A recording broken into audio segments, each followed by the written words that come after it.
Thank you very much, Andrew, and thank you especially for organising this conference, which as always has been a great pleasure and inspiration to attend.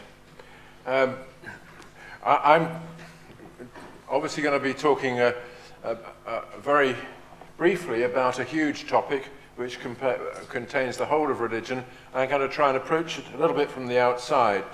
I start from a simple view of prayer, of the kind that would be offered, I think, by Ludwig Feuerbach, the famous Hegelian, or young Hegelian, who tried to turn religion on its head, and who was such an inspiration to both Karl Marx and Richard Wagner. The gods, Feuerbach believed, are projections of our own aspirations and come into being through our desire to encounter in the objective world the subjective feelings that guide us. We put our own emotions and virtues into the gods in order to give those things a greater standing than they could otherwise acquire. And when we bow down and worship the things that we've created, in doing so we worship ourselves. Feuerbach didn't approve of this, since he believed that through this act of religious submission, we alienate ourselves from our higher nature, bestowing it on fictions of our own invention, and thereby separating our virtues from our material lives and making them unobtainable. This was especially true, he thought, of the Christian religion, in which the suffering God and the Virgin Mother are given a status that no human being could aspire to. Through worshipping the virtues of these divine persons, I excuse my moral indolence and reinforce my sense that because the ideal exists objectively in heaven, there's no need for it to exist subjectively in me. Now, on this view, in prayer, I ask help always from a being who is necessarily on my side, because that's why I invented him. Moreover, because the God is a symbol and manifestation of the good, I must ensure that what I ask is good. Asking the cooperation of a God in what is evil is the primordial religious offense and an invitation to punishment. However, in the literature of magic, there is the long story of black magic, the conjuring of spirits and devils who are not gods and whose fundamental designs in this world are evil. But you don't pray to such gods because you haven't objectified in them your higher yearnings. You strike bargains with them, like the bargain between Faust and Mephistopheles, and you'll always be the loser in the long run. Now, on this view, obviously, prayer is not just pointless, but it's also in some way demeaning. And moreover, it's not a special kind of speech act with a logic of its own, but a particular case of the general category of requests. So seeing prayer in this way, an atheist might respond that it is an irrational exercise, that there is no help forthcoming after all from the non-existent, and that the whole thing is based on self-deception. And as I say, Feuerbach would go further and say that prayer is not just pointless, but demeaning, since it locates the solution to our problems outside of ourselves, and so encourages a renunciation of will and a loss of faith in our own power to improve things. Now, on the deist view, which we can associate with Spinoza, God is bound by the necessities that bind me, though he is conscious of them, and therefore free. But it's irrational to think that God can be interested in my special requests. And Spinoza actually explicitly says this in the Ethics. And Voltaire likewise would argue that outside his role as creator, a role that we cannot in any case understand, or at least on the model of our own actions, there is nothing for God to do in the world. He has set it in motion, endowed it with freedom, endowed us with freedom, and the rest is history.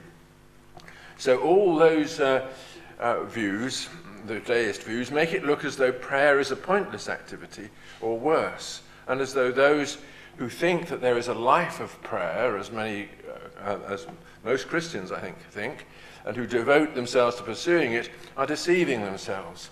If this is so, then not only is a large part of ordinary religious experience without foundation, the religious life itself is called in question. And in the face of that, many people have touched on the possibility that there might be intransitive prayers, so to speak. Not prayers to a being, but at least prayers from a being, prayers from you, which, as it were, speed out from your distressed soul into the void. And you know that there is no specific place where they are aimed at going, but nevertheless that there is something in you that is improved by this. And I'll be talking around that conception all along. The main sort of embodiments of this view are really in literature and music and the arts. Rilke's sort of intransitive religion that you encounter in the Duino elegies is a bit like this. The Duino elegies are written in the language of prayer, but the prayer is not addressed to any deity outside us, but to things that come from within us, and perhaps to the earth, by way of eliciting from the earth something like a responding spirit to the spirit of the poet himself. But it is the poet's spirit reflected in that, in what he sees.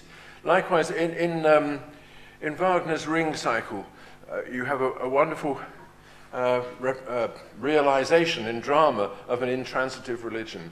Wagner was much influenced by Feuerbach and invented his gods on Feuerbach's principles. They are projections of the needs, yearnings, and aspirations of the human beings whom they torment.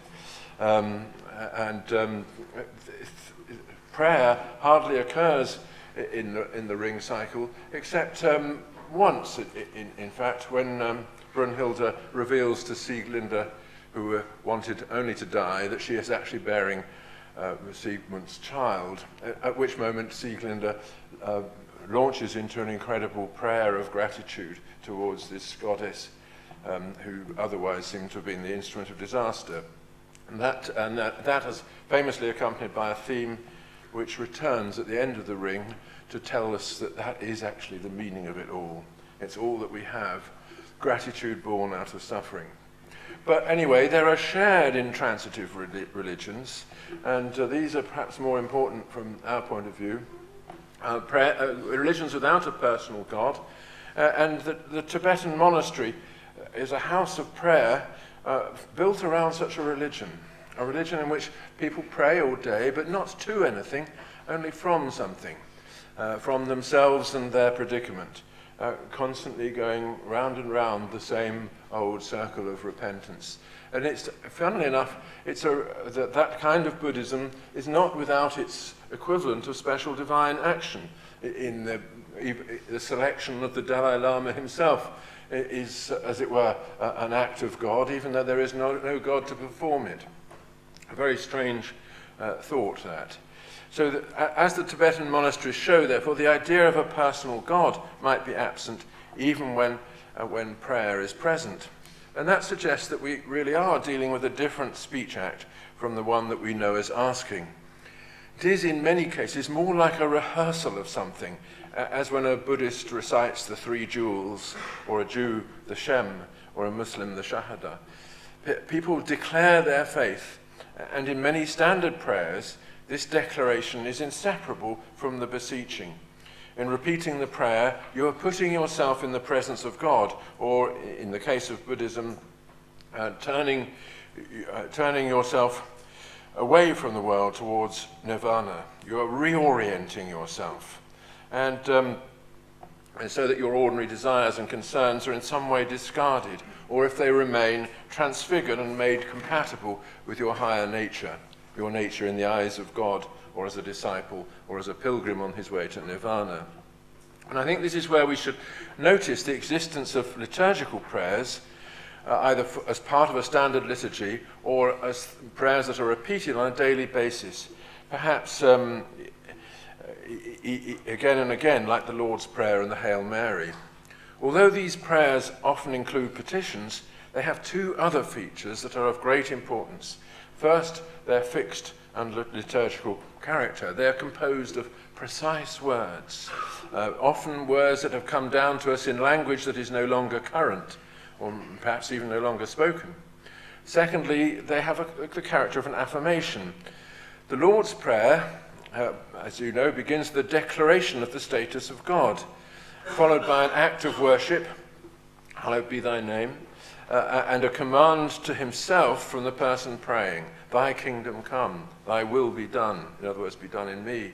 Only when he has thus ordered himself in relation to God does the person who prays ask for anything, namely his daily bread, which is like a formal request for just about just to remain alive, which is immediately followed by the most important of the requests, the request for forgiveness and for guidance. Lead us not into temptation.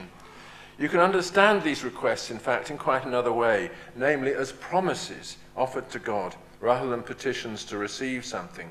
We need forgiveness, but in the Lord's Prayer we promise to forgive others, those who have trespassed against us, acknowledging that this is the price we must pay for being received again into God's love. And of course, when we ask not to be led into temptation, this is by way of promising God that we will resist temptation and strive in this respect too to deserve his love. These two features are even more clearly present in the Hail Mary, which is a hymn of praise to the Mother of Christ, concluding with a request that is again more like a promise than a petition. Pray for us sinners now and at the hour of our death. This is not a request for anything specific in this world, but for Mary's help in passing to the next. It is an acknowledgement of sinfulness and therefore of the fact that we do not deserve the grace for which we ask.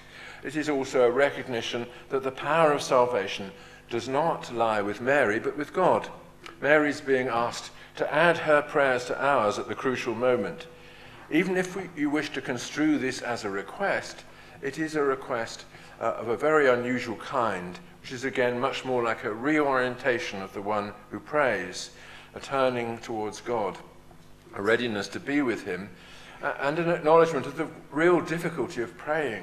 You're asking Mary to pray because you can't, and we don't know how to pray. And this prayer, therefore, is just sort of putting yourself in the hands of God, and it's one of the most dramatic moments in Verdi's rewrite of Shakespeare's Othello, that he adds the Hail Mary with a few extra bits to the crucial moment when Desdemona is alone after putting herself to bed in a state of despair over her relations with Othello. And the interesting fact is that despite having put herself most beautifully in the hands of the Mother of God, she is promptly murdered. Another fact about prayer. Here's an interesting sonnet from our poet laureate, whose virtues are sometimes in question, but this, I think, is one of her better efforts. Some days, although we cannot pray, a prayer utters itself. So a woman will lift her head from the sieve of her hands and stare at the minims sung by a tree, a sudden gift. Some nights, although we are faithless, the truth enters our hearts, that small familiar pain. Then a man will stand stock still, hearing his youth in the distant Latin chanting of a train. Pray for us now. Grade 1 piano scales console the lodger looking out across a Midlands town. Then dusk, and someone calls a child's name as though they named their loss. Darkness outside. Inside, the radio's prayer. Rockall, Malin, Dogger, Finisterre. Now you all remember the shipping news, don't you? The shipping forecast on the radio, which is the only concrete example of a prayer that she gives, a machine-like sound in the background to your late night meditations. But that's a very rather wonderful invocation of the intransitive idea of prayer. Prayers sort of going up from, not just from people, but from the radio and everything, without any particular reason to think that they will be answered. Liturgical prayers, however, have a completely different character. And that they don't suppose that God has the power or the inclination to intervene in specific ways at specific times. They are ways in which we bring ourselves into God's presence and acknowledge our weakness and incapacity.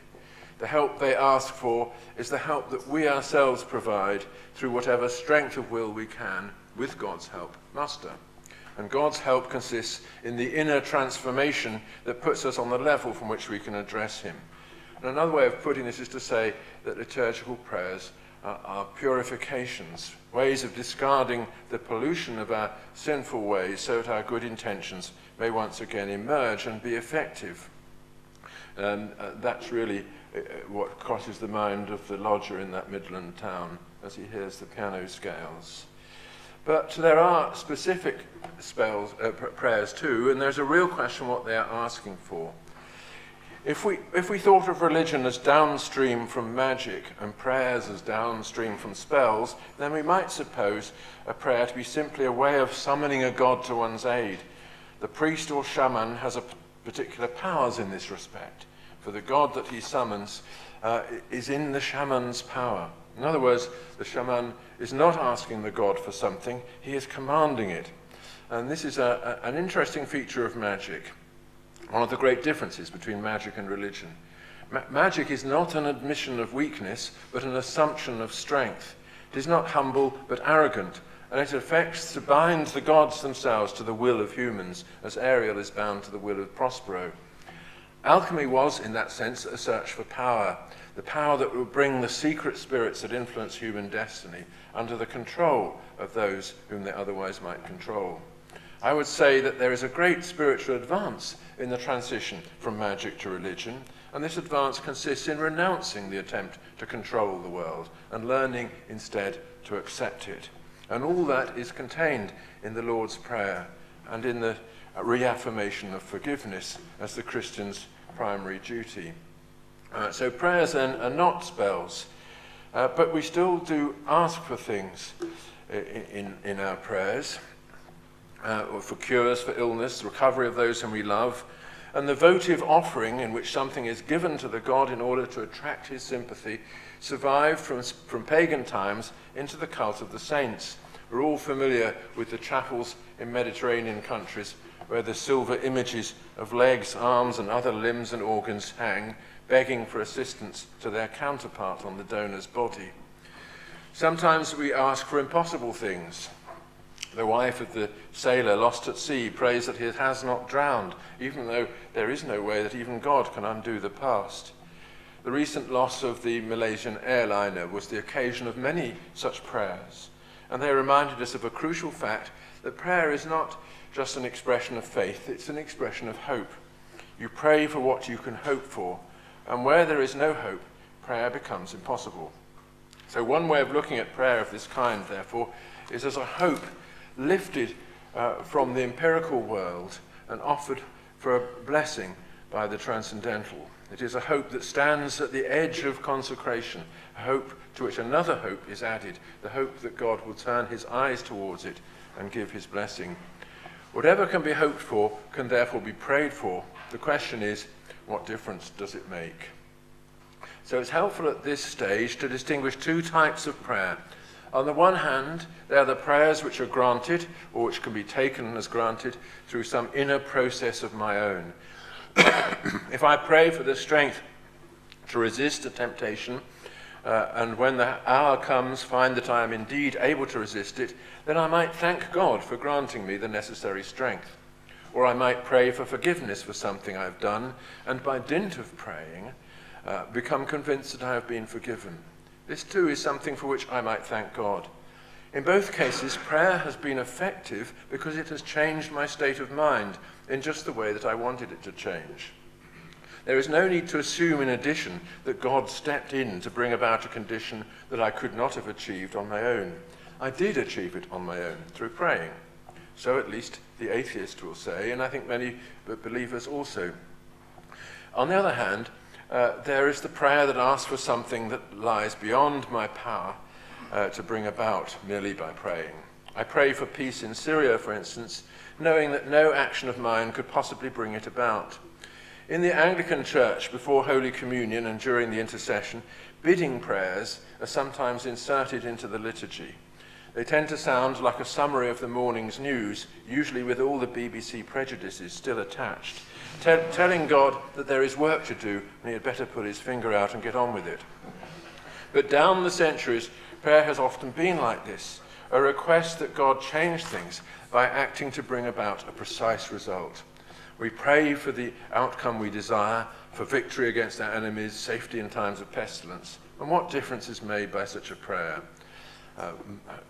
Voltaire's ironical response was that God hears our prayers, but is always on the side of the big battalions. The Old Testament and the Quran tell of victories in which God fights on the side of his chosen warriors, adding his invincible might to the battle, and so changing the course of events. In the history of Islam, this has been a critical foundation of the faith and is becoming so again, alas. The belief that God grants victory to those who fight in his cause and that defeat in battle is a sign that God has withdrawn his support. However, on this view, prayer is a self-justifying activity. If you pray for X and X is granted, that is the proof that God wanted X and therefore brought it about. If X is not granted, then that is the proof that God did not want X and therefore that you were wrong to pray for it. Prayer on this view is a matter of aligning yourself with God's will. You don't summon God's help in furthering your agenda, you add your strength to furthering his. When victory ceases to be granted, then you enter a period of doubt, not knowing whether you have read correctly the signs of God's purpose. And that period of doubt, which prevailed in the Middle East for 600 or 700 wonderful years. But alas, it's gone. On that view, prayer adds nothing to the world. God does not answer our prayers, since he does not intervene to change things in response to our request that he do so. His will remains above and beyond our beseeching, and all we can do is to study how to fit in to it. So he carries out his inscrutable purposes and leaves us free to join our will to his or not. Now this is where I think a Christian perspective might help to push things on a little bit. In St. Luke's Gospel, chapter 11, verses 1 to 13, one of the disciples asked Jesus to teach us how to pray. And this became the text of a rather wonderful Victorian hymn. And Jesus answers with the Lord's Prayer, implying it is just these words and sentiments that should be offered. He goes on to make strong claims for prayer. Ask and it shall be given, etc. In St. Matthew's Gospel, 21:22, he is reported as saying, and all things, whatsoever ye shall ask in prayer, believing, ye shall receive. And yet he says nothing more about what we can ask than is implied in the Lord's Prayer itself, which is a prayer for forgiveness and guidance. To understand this, I think we should first address the question of God's action in the world, which Colin explored very subtly yesterday. Spinoza is right, I think, that God does not show his freedom by interrupting the natural order, for he is that natural order. If there are miracles, they should not be understood as violations of some law of nature, but as part of the unfolding order of God's purpose. True freedom lies within a purposeful order, the order that is exhibited when what happens has a reason and a goal. And I said some of this last night. We find freedom in the world whenever we encounter agency. In other words, whenever we encounter things that happen to which we can apply, as Elizabeth Anscombe puts it, a certain sense of the question why. Freedom means being able to account for ourselves in the first person, being able to answer the question why asked of our actions and movements, and being able to change our behavior in response to criticism. Freedom is not something we discover by looking inwards like an unforeseeable eruption. It is a shared practice based in our dialogue with others. In praying to God, we are assuming that this kind of dialogue can occur between us and him. And prayer must be understood in the first instance as one move in that dialogue, an opening move on the part of the sinner who begins, as he must, from contrition. I don't know what is meant exactly by special divine action in these circumstances, but I do know that what it would be for God to act freely in response to prayer. It would be for God to act as I act in response to another person's request for help, by ascertaining whether the person who seeks help also deserves it, whether I have reason to help him, and if so, what it is reasonable for me to do. When you and I engage in such a dialogue, reasons are explicitly formulated by both of us. and there is no doubt how things are resolved or why. It is not like that with prayer. Since God moves in mysterious ways, which is to say that his reasons are not stated but revealed, we understand God's acts by interpreting the world. And this means finding in God's overall purpose the reasons for what happens. Only when we understand that purpose can we know what we can expect in answer to our prayers. When Christ says, "Whatsoever you ask, believing, you shall receive," the crucial word is believing.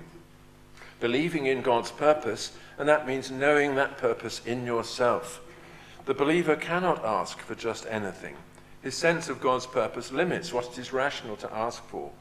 I cannot ask for eternal life in this world when I know that God's purpose is to redeem me from it.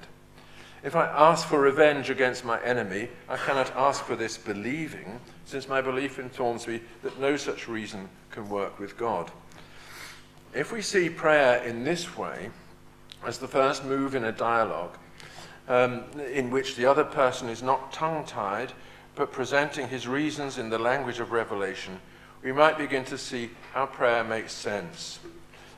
God, we are told, is love. His purpose is that we should love one another and resolve our conflicts through love and not through force and domination. It is in the light of that purpose that his reasons should be understood. If in my prayers I ask why I should be suffering, then I expect to be answered in a way that reconciles my suffering with God's love. If I pray for relief, it is because I believe that this suffering is not deserved and that God will see that this is so. All my most urgent prayers will be attempts to fit my life to God's purpose and to ask his help in doing so. And my prayers will be answered when I am at peace with events, when I have learnt to want what is given to me and not to strain after what cannot be given. That, I think, is what is meant by God's grace, the opportunity to learn what is given to me and to learn to want it as God wants it. On that view, prayer loses the character of an impetuous wish list. It is not an attempt to call a supernatural force in aid of my worldly ambitions. God cannot be enlisted to my projects in the way that Sappho so beautifully enlisted Aphrodite to hers. In prayer, I am addressing God as a supplicant because his reasons are unclear to me. I am seeking to make sense of this world and to find my own place within it. And the transformation achieved by prayer is a transformation in me.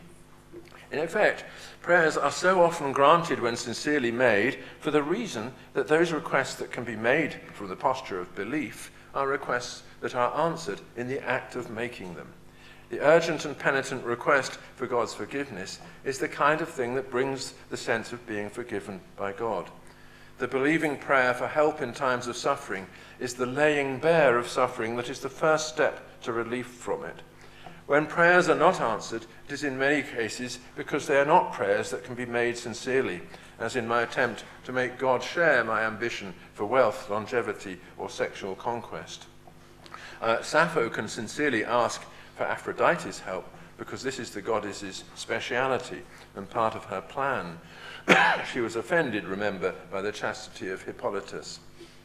Perhaps it is best to end here, however, with a sonnet by George Herbert entitled simply Prayer, in which he reviews all the ways in which prayer surges in the human heart, in good ways and bad ways and so on, in a catalogue of descriptions, ending with two words which express his own quiet view of the matter.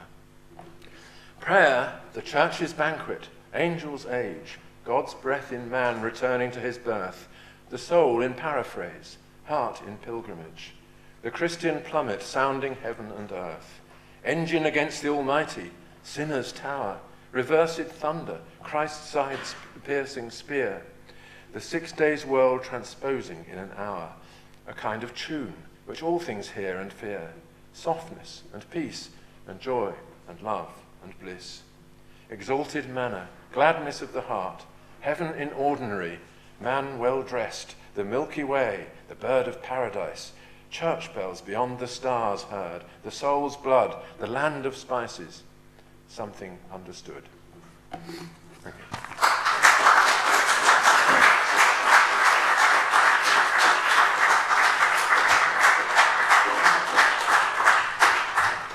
Thank you very much, Roger. We've got about 10 minutes for questions. I think someone's got the microphone. I hope someone's got the microphone. Thank you. If you'd just like to wait until the microphone reaches you. And Richard, you're first. Thank you for that very elegant presentation of a certain view of prayer. And I'm sure that there is a great deal of that in the Christian understanding of prayer. But there is an awful lot in the Christian understanding of prayer as petitionary prayer, asking God to do something that he wouldn't otherwise do, to interfere in the normal course of events, or if the normal course of events is not already, as it were, arranged in advance, to direct it in one direction rather than another. And it's very difficult to avoid that suggestion that that is a very central core of Christian petitionary prayer. Now, I can understand someone who wants to be involved in the life of prayer and doesn't believe that God either does or can affect the course of history, to try and understand prayer in that way. But I mean, look at innumerable examples in the New Testament, especially of unanswered prayer. St. Paul's prayer to be removed, to have this thorn in the flesh removed. 3 times he asked the Lord, and the Lord refused him. Of course, St. Paul understood that the Lord had good reasons for refusing him, but still it was a refusal to do something which clearly the Lord could do.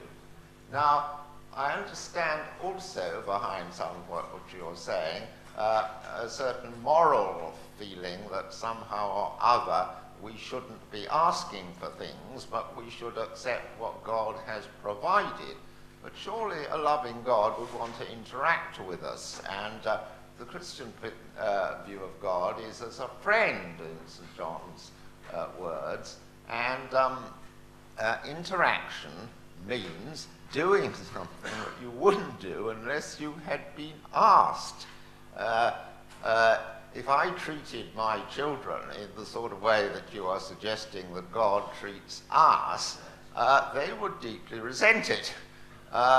Sure, my children may ask for things, and if I don't think they're good things, I will not grant their request. But surely I think it a good thing to grant a request if there's no reason not to. And certainly I would do certain things for my children which I wouldn't do if they hadn't asked. And that is a mark of treating them as individuals and respecting them. And if God doesn't treat us like that way, I think that's a very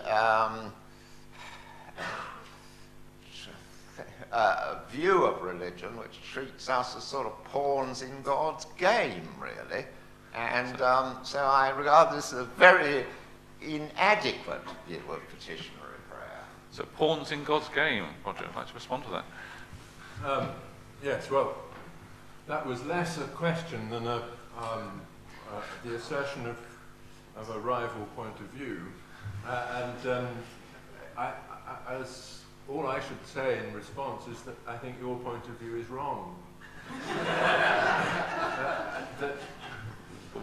Of course there are petitionary prayers. I don't want to deny this, and they can be granted, but I wanted also to say that the primary point of prayer is to put you in that relation with God from which it makes sense to ask. To put the asking first rather than the orientation towards God first is to get things the wrong way round. Most people, I think, have great difficulties in knowing how to affect that orientation towards God, which is why the disciple asked Christ, to teach us how to pray. The prayer that he taught us is one which is about putting ourselves in the right relationship so that things can begin. And if you look at the example that I took of the Tibetan monastery, there is nothing else to prayer than that. So we might have time for one more question. I wouldn't mind making a quick comment at the end. That's it, Tim.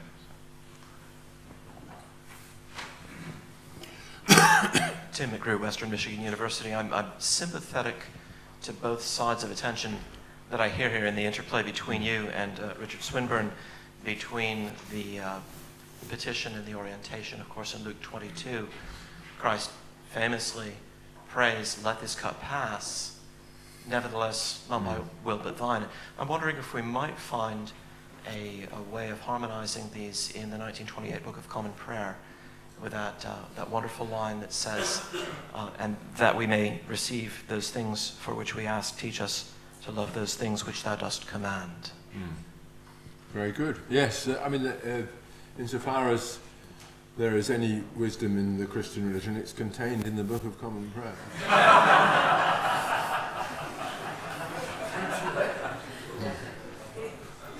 We have to go on to Ray Tallis soon, but I'd like to just make a quick comment, not so much to you, Roger, but perhaps to Voltaire, this comment about the big battalions, and to express why some believers might respond to that, come back on that, because it's a case of Napoleon. Napoleon famously boasted to the clergy of Rome that he could lift his little finger and destroy the church, to which the cardinals are reputed to have remarked, "We've been trying to do that for 2,000 years and we haven't succeeded." But of course, just a few miles down the road, Napoleon III is buried under Farnborough Abbey, where the monks pray for his soul. Now, you see, one of the interesting things about God being on the side of big battalions is, when you take the bigger picture, it's interesting what happens in the end. And that's why Dante is very curious on this. Most people get the desires of their heart. It's interesting to see how the purposes work out in the end. So believers might be able to respond without quite such a sense of negativity with regard to the answering prayer when you see the big picture, the narrative come to its end. Any comments on that? Well, I will only refer to Voltaire just to remind you of a thought that crosses everybody's mind, and of course in the 20th century, if we look back at the horrors and remember those the millions of prayers sent up from the camps to no effect, we naturally think, gosh, what's the point? But you're right, in the greater picture must, if faith has to have a meaning, it must have another aspect. And this is beautifully represented by Tintoretto in his Crucifixion in the Scuola San Rocco in Venice, where you see the huddled forms of the disciples at the foot of the cross, defeated, everything empty, but the great cross above them, bearing the promise of redemption. And that, of course, is what it's all about in the end. And it is fundamental to the Christian religion. What, in my view, a mark of its superiority over Islam is that it makes defeat part of God's purpose too.